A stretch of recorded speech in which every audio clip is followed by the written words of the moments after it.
Hello everyone, আজকে আমরা জানবো pharmacokinetics of penicillin G. But বুঝার আগে হোয়াট ইজ ফার্মাকোকাইনেটিক্স এটা তোমাদেরকে বুঝতে হবে, তাই ভিডিওটা অবশ্যই লাস্ট পর্যন্ত দেখবে। যদি ভালো লাগলে অবশ্যই লাইক, কমেন্ট এন্ড ফলো করে পাশে থাকবে। Does to the drug, body ড্রাগের সাথে কি করে?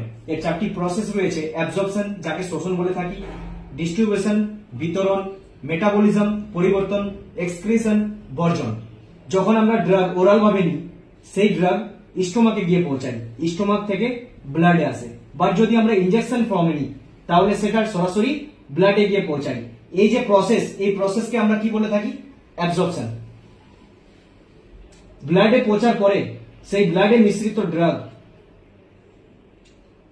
বিভিন্ন জায়গায় মানে বিভিন্ন অঙ্গে ছড়িয়ে পড়ে, যেমন হার্ট, ব্রেন, লিভার, মাসেল। আমরা জানি 80 থেকে 90% ড্রাগের যে মেটাবলিজম হয় কোথায় হয়? লিভারে। তাই আমরা একে ফার্স্ট পাস মেটাবলিজম বলে থাকি। যদি কোন ড্রাগের মেটাবলিজম লিভারে হয় তো লিভার কি করে? ব্রেকডাউন করে সেই ড্রাগের এবং চেঞ্জেস করে কাজে লাগানোর জন্য। দেন এক্সক্রিশন, বডি যা ব্যবহার করতে পারে না তা বের করে দেয় ইউরিনের থ্রু, স্টোলের থ্রু, সোয়েটের থ্রু এন্ড বাইলের থ্রু। Thank you.